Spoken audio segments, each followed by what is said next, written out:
ચલો વિદ્યાર્થી મિત્રો, ધોરણ 11 સાયન્સમાં આપણે લાસ્ટ ટાઈમ જડત્વની ચાક માત્રાને કમ્પ્લીટ જોયા બાદ ત્યાંથી આગળ જોઈએ, ચેપ્ટરમાં આગળ વધીએ.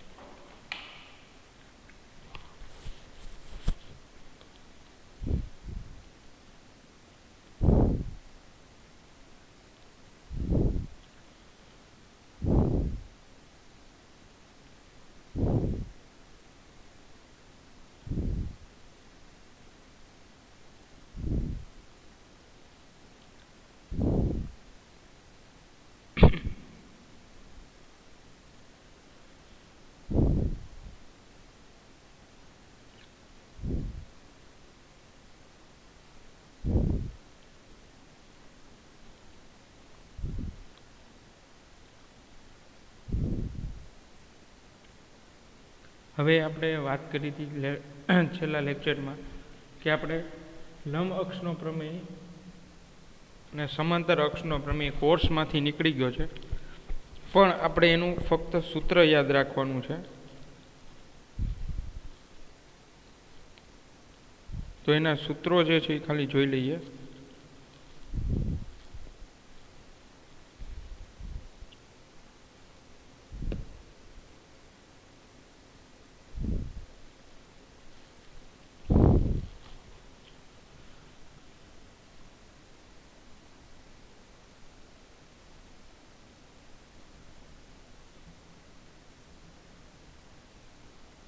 લંબ અક્ષનો પ્રમેય, તો આ એની આકૃતિ છે. આ કોઈ દ્રઢ પદાર્થ, આ એની એક્સિસ, આ IX, IY અને IZ આ ત્રણેય ઝડપની ચાક માત્રા છે, ત્રણેય દિશા માટે.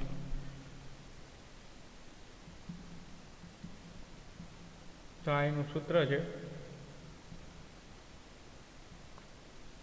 જો તમારે IX ની જડત્વની ચાક માત્રા મેળવવી હોય લંબ અક્ષના પ્રમેય પ્રમાણે, તો IX બરાબર IY પ્લસ IZ, અને IY ની મેળવવી હોય તો IY બરાબર IX પ્લસ IZ, આવી રીતે. અને ત્યારબાદ જો તમારે IZ ની મેળવવી હોય તો એ સિવાયના બે ઘટકો એટલે IX પ્લસ IY, આ રીતે. તો આ લંબ અક્ષનો પ્રમેય થયો. ઇન શોર્ટ, તમારે કોઈ પણની જડત્વની ચાક માત્રા મેળવવી હોય કોઈ પણ અક્ષની, તો એ સિવાયની અક્ષ તમારે લેવાની છે. માનો કે IX ની મેળવવી હોય તો Y અને Z લેવાના છે. પછી Y ની મેળવવી હોય તો X અને Z, અને Z ની મેળવવી હોય તો X અને Y. તો જો આકૃતિ પણ તમને દોરીને આપી છે વિદ્યાર્થી મિત્રો,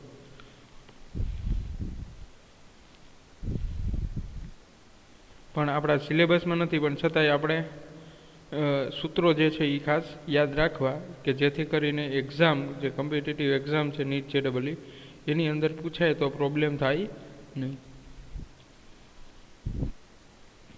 તો આને જે છે લંબ અક્ષનો પ્રમેય કહે છે. લંબ અક્ષનો પ્રમેય કહેવામાં આવે છે. તમારા ટેક્સ્ટબુકમાં છે જ, એની જે સૂત્ર છે, વ્યાખ્યા છે, એ પણ હશે.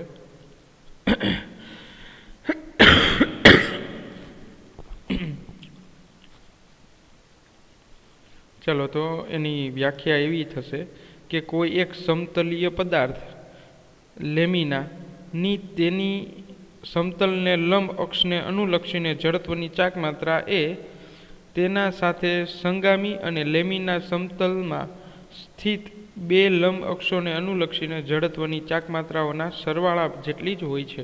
એટલે લેમી એ એક પ્રમેય છે. લેમીનો પ્રમેય એ આપણે આગળ આવી ગયું, ચોથા ચેપ્ટરમાં આવી ગયું છે. તો એ ટેક્સ્ટબુકમાં તમને ડેફિનેશન આપી છે વિદ્યાર્થી મિત્રો,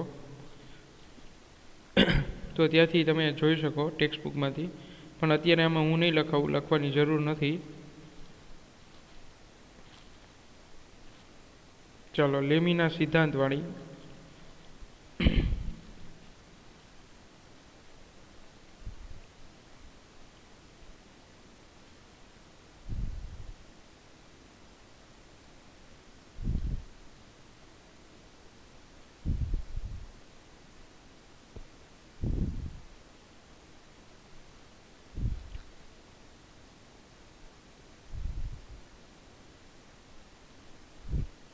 ચાલો ત્યારબાદ સમાંતર અક્ષનો પ્રમેયનું સૂત્ર અને એની એક ડેફિનેશન જે છે એ જોઈએ.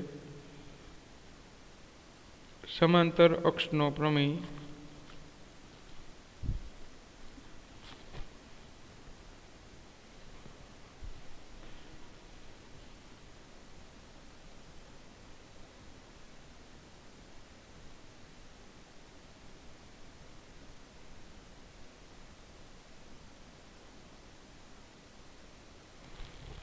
ચલો સમાંતર અક્ષનો પ્રમેયની આકૃતિ જે છે આપણે જોઈએ.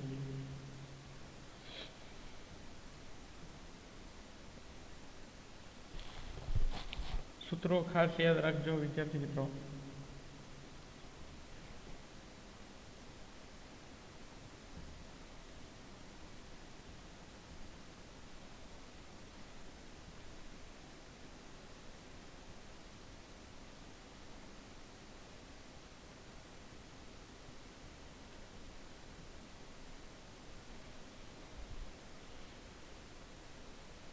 ચાલો આ આકૃતિ છે.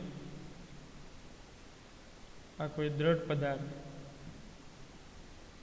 આ સી છે એ કેન્દ્ર છે દ્રઢ પદાર્થનું, અને આ કેન્દ્રની જડત્વની ચાક માત્રા.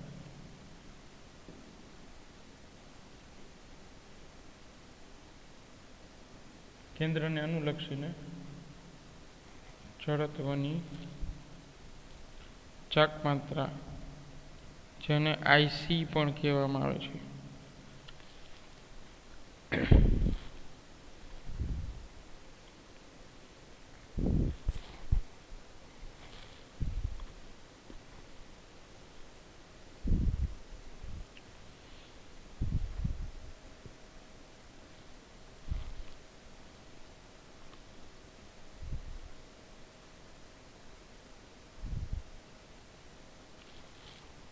અને આ જે ડી છે એ લંબ અંતર છે, અને આઈ જે છે એ કોઈ પદાર્થની જડત્વની ચાક માત્રા છે.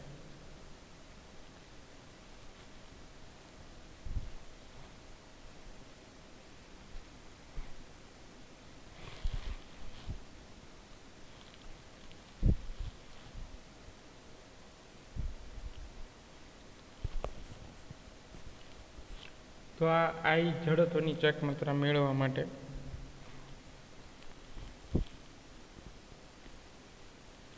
એ જડત્વની ચાક માત્રા કેટલી થશે? આઈ બરાબર, તો એનું સૂત્ર સમાંતર અક્ષ પ્રમેય માટેનું, તો આ જે મેળવી છે જડત્વની ચાક માત્રા એ આઈ બરાબર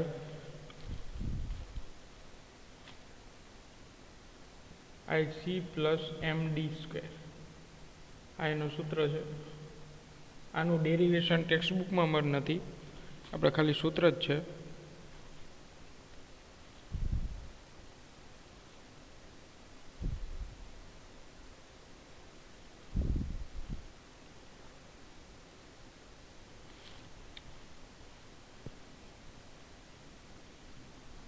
તો આઈ બરાબર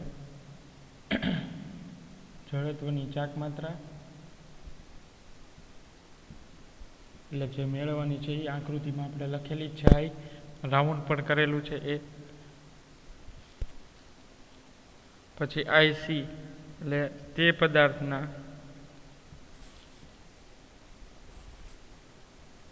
કેન્દ્રની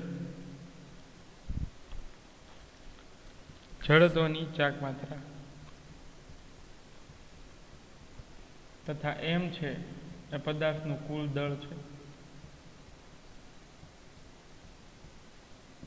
કુલ દળ. અને ત્યારબાદ ડી સ્ક્વેર,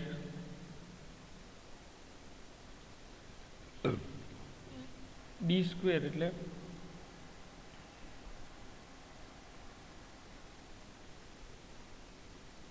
લંબ અંતર, એટલે ડી છે એ લંબ અંતર છે. જો આકૃતિમાં દર્શાવ્યું છે આ બે બે જડત્વની ચાક માત્રા બે લઈએ છે સમાંતર, કે એક કેન્દ્રમાંથી પસાર થાય ને એક કોઈ બીજા બિંદુ માટે, એટલે ત્યાંથી કોઈ ડી ડિસ્ટન્સ છે જડત્વની ચાક માત્રા.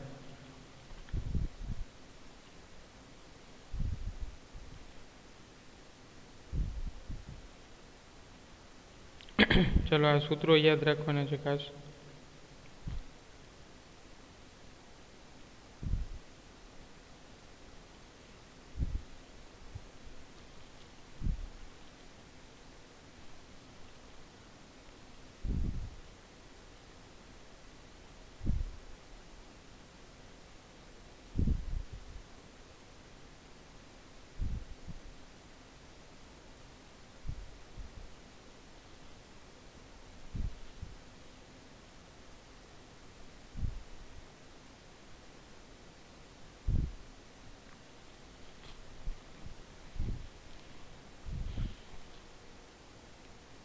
ચલો ત્યારબાદ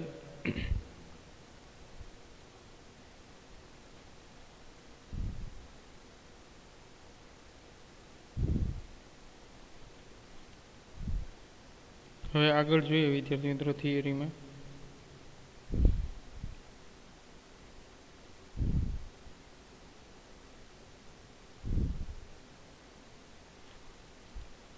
ટોર્ક અને જડત્વની ચાક માત્રા વચ્ચેનો સંબંધ.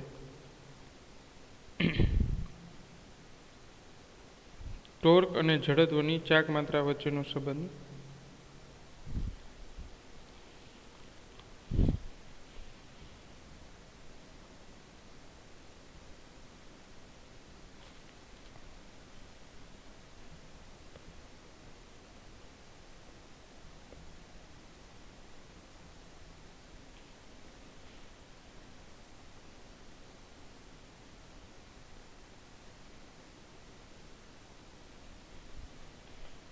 ચાલો વિદ્યાર્થી મિત્રો, તો શું છે ટોર્ક અને જડત્વની ચાક માત્રા વચ્ચેનો સંબંધ જોઈએ.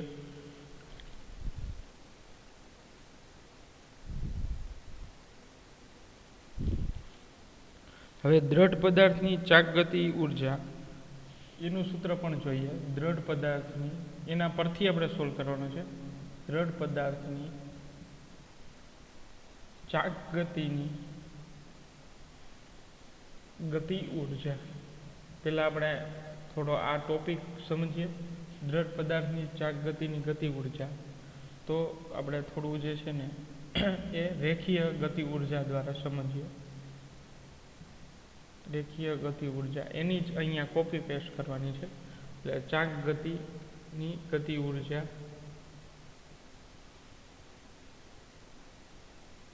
ચલો વિદ્યાર્થી મિત્રો, આપણો અત્યારનો ક્વેશ્ચન છે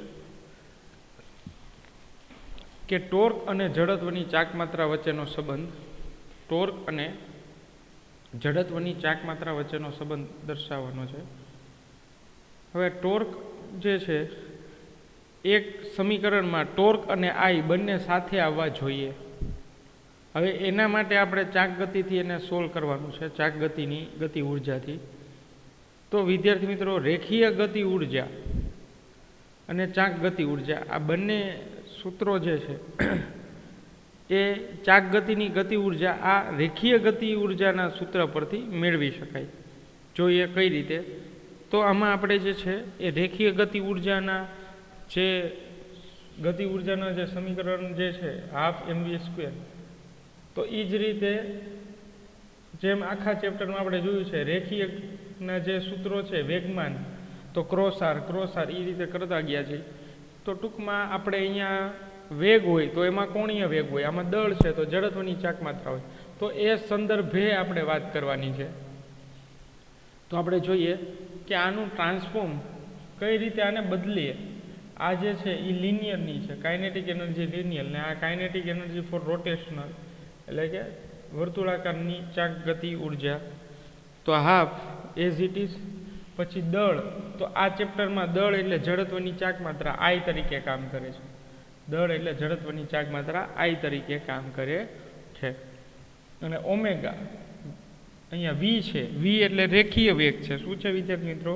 રેખીય વેગ. તો અહીંયા આવશે ઓમેગા એટલે કે કોણીય વેગનો સ્ક્વેર. લ્યો ચાલો સમજાય. કે આર ½ I⍵². તો આ સૂત્ર થશે ચાક ગતિ ઉર્જાનું. ચલો સમજાય. તો આ મોસ્ટ ટાઈમ છે, ફોર્મ્યુલા ખાસ યાદ રાખવાની છે. સમજો વિદ્યાર્થી મિત્રો. અને આના પરથી આપણે વિદ્યાર્થી મિત્રો મેળવવાનું છે ટોર્ક અને જડત્વની ચાક માત્રા વચ્ચેનો સંબંધ.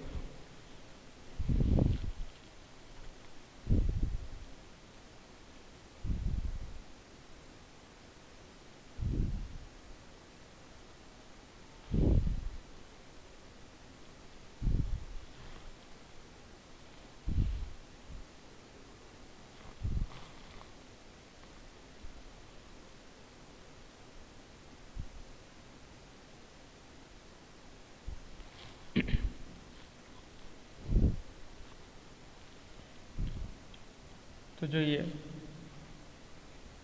પદાર્થ પર જે દરથી કાર્ય થાય, પદાર્થ પર જે દરથી કાર્ય થાય તે દરથી ગતિ ઊર્જા વધે છે. પદાર્થ પર જે દરથી કાર્ય થાય તે દરથી ગતિ ઊર્જા વધે છે. તો પાવર જે છે એ આમાં કઈ રીતે મળશે? પાવર એટલે કે પી.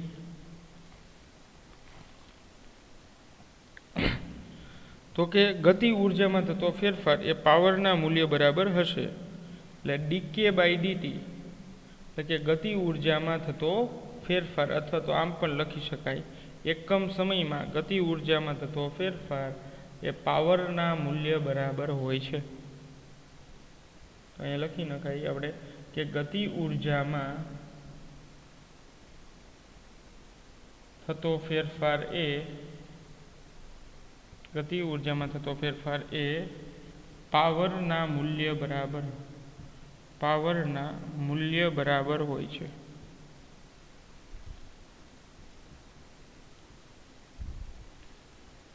ચલો, ગતિ ઊર્જામાં થતો ફેરફાર એ પાવરના મૂલ્ય બરાબર હોય છે.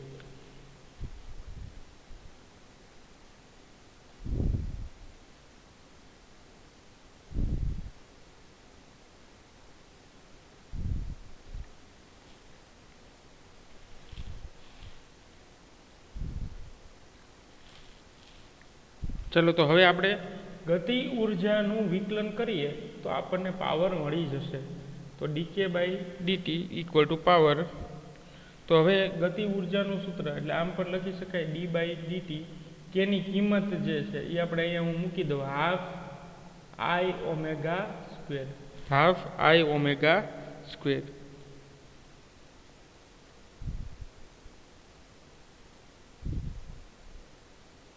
હવે આ બે અચળ પદ છે એને આપણે વિકલનની બહાર લઈ લો. તેથી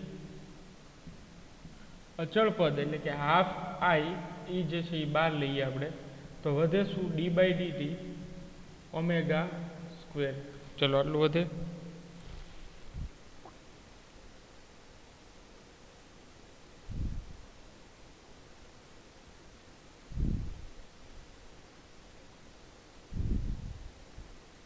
ચલો, આનું વિકલન જે છે એ શું થશે?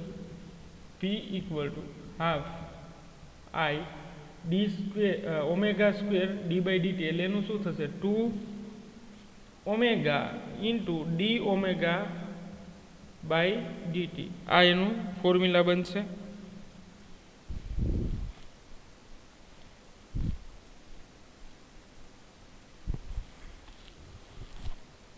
ચાલો, P બરાબર 1/2 2 omega into D omega by DT. આનું મેં વિકલન જ કરેલું છે.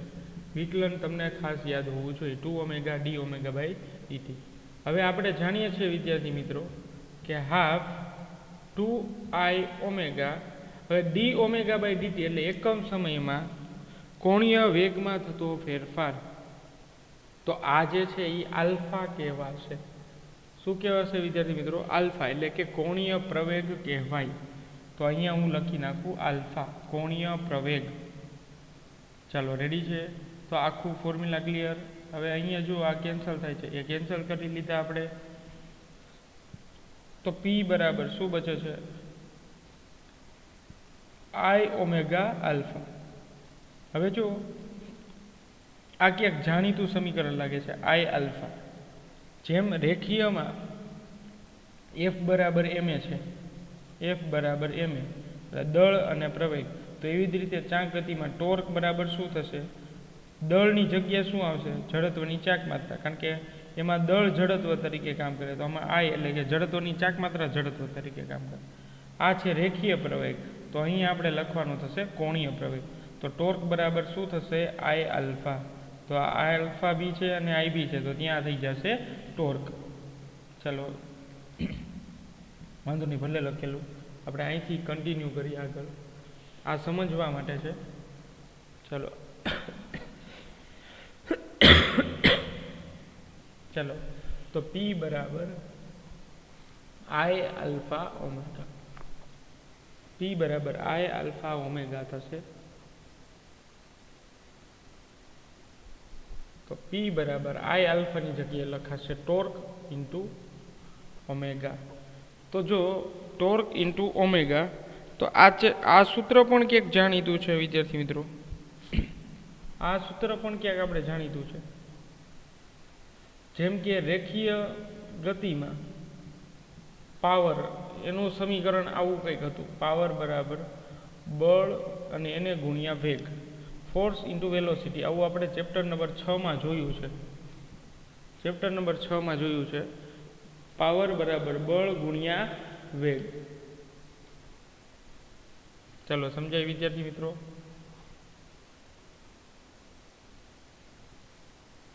પાવર બરાબર બળ ગુણ્યા વેગ, આવું સમીકરણ આપણે ચેપ્ટર નંબર 6માં જોયું છે. ચલો તો અહીંયા જો જે બળ છે એ ટોર્ક તરીકે કામ કરે છે અને વેગ છે એ કોણીય વેગ તરીકે કામ કરે છે. તો આપણે ખાલી નામ જ ટ્રાન્સફર કરવાના છે વિદ્યાર્થી મિત્રો. એટલે આ ટોપિક આપણા માટે હાર્ડ નથી, સમજો વિદ્યાર્થી મિત્રો.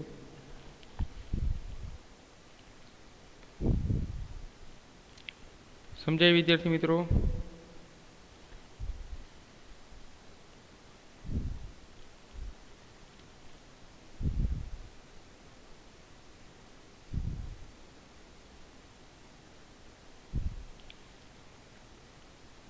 ચલો તો આ રિલેશન મળી ગયું આપણે.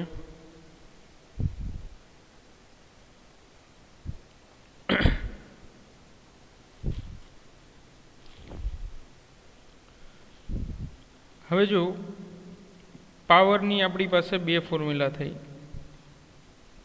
પાવરની બે ફોર્મ્યુલા થઈ. એક ફોર્મ્યુલા થઈ આ પાવરની I ઓમેગા આલ્ફા અને બીજી ટોર્ક ઇન્ટુ ઓમેગા. તો આ સૂત્રો બધા યાદ રાખજો, MCQમાં ખાસ યાદ રાખવાના છે. નીટ JEEની અંદર આ પોઈન્ટ જે છે એ ઓનલી સ્પર્ધાત્મક પરીક્ષા માટે છે. ચલો તો પાવર બરાબર I આલ્ફા ઓમેગા અને પાવર બરાબર ટોર્ક ઇન્ટુ ઓમેગા. આ બે ફોર્મ્યુલા થઈ, એક અને સમીકરણ નંબર 2. આ બંને પાવરની ફોર્મ્યુલા છે. હવે આપણે બંનેને સરખાવીએ, એટલે કે સમીકરણ 1 અને 2 ને સરખાવતા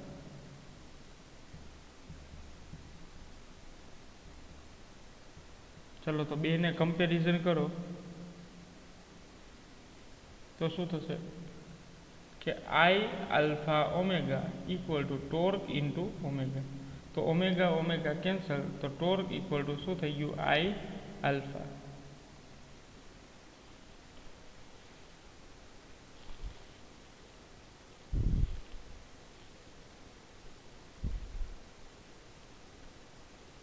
તો આ સંબંધ થઈ ગયો ટોર્ક અને જડત્વની ચાક માત્રા વચ્ચેનો સંબંધ. ટોર્ક બરાબર I આલ્ફા. અને જો તમને કોણીય પ્રવેગ મેળવવાનું પૂછે તો કોણીય પ્રવેગ બરાબર ટોર્ક અપોન I. કોણીય પ્રવેગ એટલે ટોર્કના છેદમાં જડત્વની ચાક માત્રા આવશે. તો જો કોણીય પ્રવેગ પૂછે તો એની સાથેનો સંબંધ શું મળશે? તો કે કોણીય પ્રવેગ એ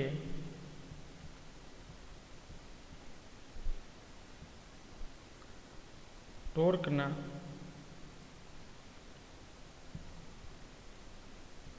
સમપ્રમાણમાં કોણીય પ્રવેગ એ ટોર્કના સમપ્રમાણમાં અને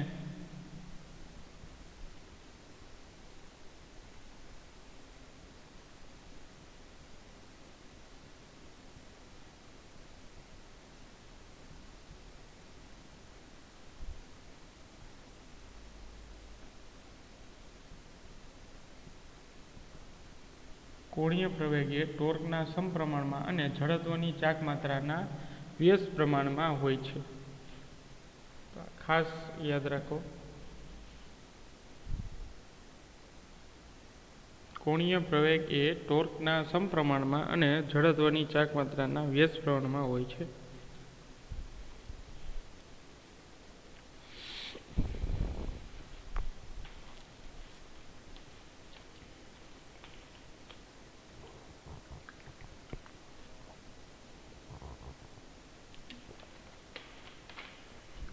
તો આ રીતે વિદ્યાર્થી મિત્રો આપણે સંબંધ યાદ રાખવાના છે, કારણ કે એમસીક્યુની દ્રષ્ટિએ આજના ટોપિક છે એ બધા અગત્યના છે.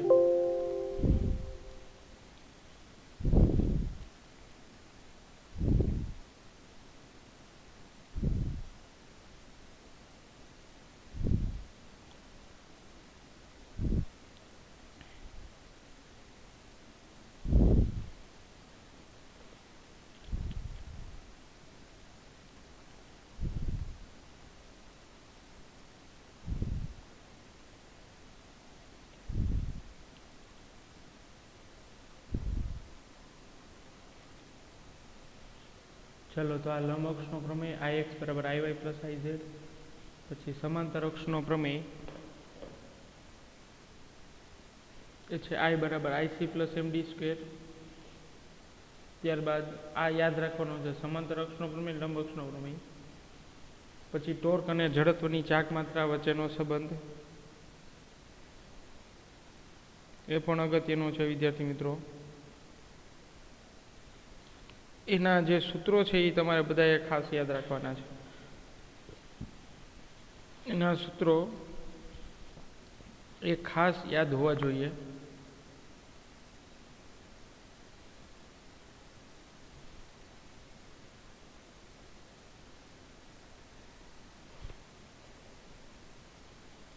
અને ચાલો ત્યારબાદ આનું સોલ્યુશન કે એક આ યાદ રાખવાનું તમારે, એકમ સમયમાં ગતિ ઉર્જામાં થતો ફેરફાર પાવરના મૂલ્ય બરાબર હોય છે.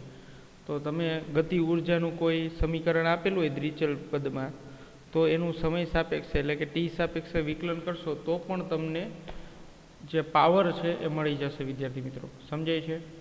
પાવર જે છે એ તમને એ રીતે મળી જશે.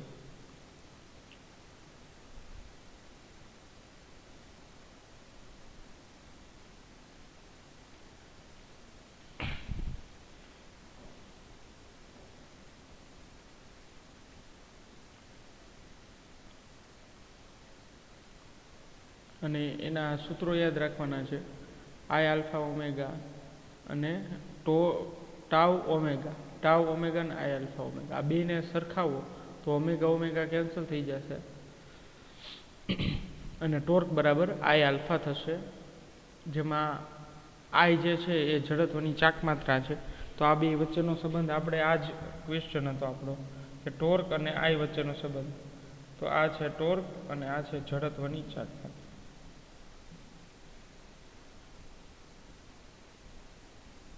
અને આ થઈ ગયું આલ્ફા એટલે કોણીય પ્રવેગ. તો આ સંબંધ મળે છે વિદ્યાર્થી મિત્રો. ચલો રેડી વિદ્યાર્થી મિત્રો, સમજાય?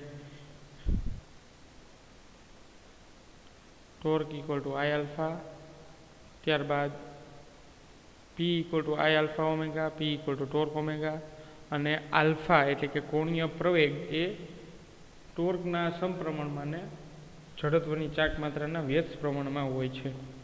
એ ખાસ યાદ રાખવાનું છે. આપણે સ્વાધ્યાયના દાખલામાં એ સૂત્રો બધાના હાલતા ઉપયોગ પડશે. ટૂંકમાં ડગલે ને પગલે એના ઉપયોગોની જરૂર જે છે એ પડશે આપણે. હવે નેક્સ્ટ લેક્ચરમાં હું તમને એક કોષ્ટક છે એ ટીક કરવાનું છે તમારે, એટલે એ પાકું હોવું જોઈએ નેક્સ્ટ લેક્ચરમાં તમારે. જડત્વની ચાક માત્રા નક્કર ગોળા માટે, પછી એલ લંબાઈના સળિયા માટે, તકતી માટે, વર્તુળાકાર તકતી માટે, બંગડી જેવા આકારની તકતી માટે, નળાકાર માટે, પોલા નળાકાર માટે, નક્કર ગોળા માટે, પોલા ગોળા માટે, આ બધા ગોળા માટેના જડત્વના ફોર્મ્યુલાનું એક બોક્સ છે તમારી ટેક્સ્ટબુકમાં. તો એ તમારે ખાસ પાકું કરવાનું છે.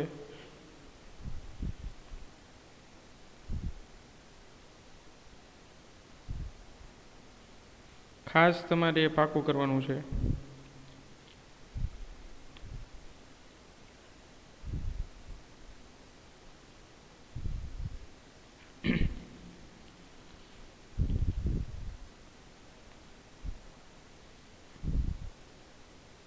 અને ત્યારબાદ જ આપણે જે છે એ પાકું કરજો. ત્યારબાદ આપણે જે છે ખાસ એમાં આગળ વધી શકશું દાખલા માટે. એટલે અત્યારે તમને રિમાઇન્ડર આપી દઉં કે એ તમારે ખાસ કરવું જોશે.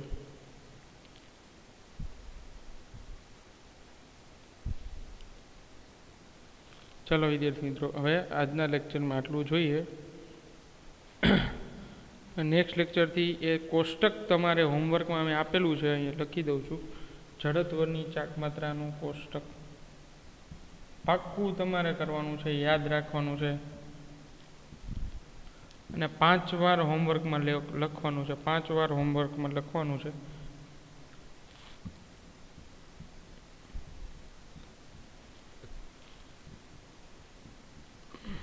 કોષ્ટક જુદા જુદા આકાર માટે, જુદા જુદા આકાર માટેનું આ કોષ્ટક છે, એ તમારે યાદ રાખવાનું છે. ચાલો વિદ્યાર્થી મિત્રો, હવે આપણે નેક્સ્ટ લેક્ચરમાં જોશું આગળ.